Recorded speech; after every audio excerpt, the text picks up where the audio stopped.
Hi viewers, ఇప్పుడే భీమా movie చూడడం జరిగింది.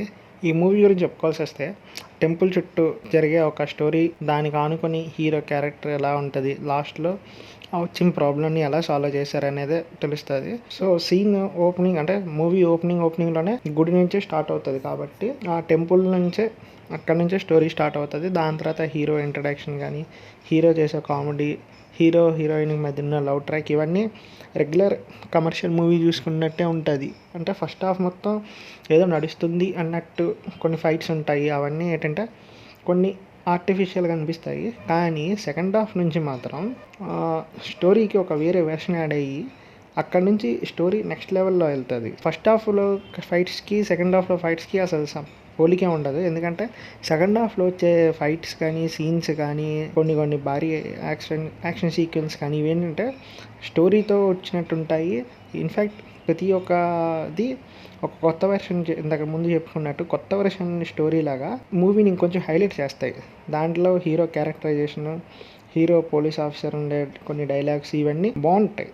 నాకెందుకో సెకండ్ హాఫ్ని చూసుకొని ఫస్ట్ హాఫ్ కూడా కొంచెం కంటిన్యూ చేసి ఉంటే సినిమా నెక్స్ట్ లెవెల్లో హిట్ అయ్యేది నా ఒపీనియన్.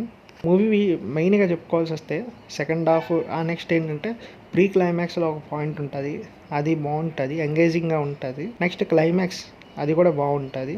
ఓవరాల్గా మూవీ గురించి చెప్పుకోవాల్సి వస్తే మరీ అంత కొత్త కాన్సెప్ట్ ఏం కాదు, అలా అని మనం రెగ్యులర్గా చూసే పాత కాన్సెప్ట్ అయితే కాదు. అంటే రెండింటికి మధ్యన కొత్త పాత మిక్స్ అయినట్టు ఉంటుంది. మూవీలో అయితే ఇద్దరు హీరోయిన్స్ ఉంటారు కదా, కొంచెం లవ్ ట్రాక్ అయితే అక్కడక్కడ తగ్గినట్టు అనిపిస్తుంది. కానీ ఓవరాల్గా అయితే మూవీ ఒక మనం రెగ్యులర్గా చూసే మూవీ లాగే ఉంటుంది. కానీ రెగ్యులర్ చూసే మూవీ అయితే కాదు, కొంచెం డిఫరెన్స్ ఉంటుంది.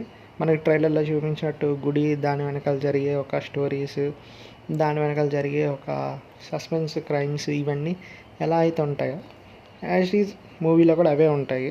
ఈ మూవీకి one of the plus point అయితే గోపీచంద్ గారు. ఎందుకంటే అతను యాక్షనే బాగుంటుంది. నెక్స్ట్ దానిలో ఇంకా పోలీస్ ఆఫీసర్ క్యారెక్టర్ కదా, అది వేరే లెవెల్లో ఉంటుంది. అతను ఇచ్చే కొన్ని స్పీచ్ కానీ, కొన్ని కొటేషన్స్ కానీ ఇవన్నీ చాలా బాగుంటాయి. ఓవరాల్గా ఈ మూవీ అయితే డీసెంట్ వాచ్. ఈ మూవీకి నేను ఇచ్చే రేటింగ్ అయితే 3.5/5. మరి ఈ మూవీ చూసిన వాళ్ళు మీకు ఎలా అనిపించిందో కామెంట్ చేసి చెప్పండి. అలాగే వీడియోని లైక్ చేయండి, షేర్ చేయండి. అలాగే మా ఛానల్ని సబ్స్క్రైబ్ చేసుకోండి. Thank you all.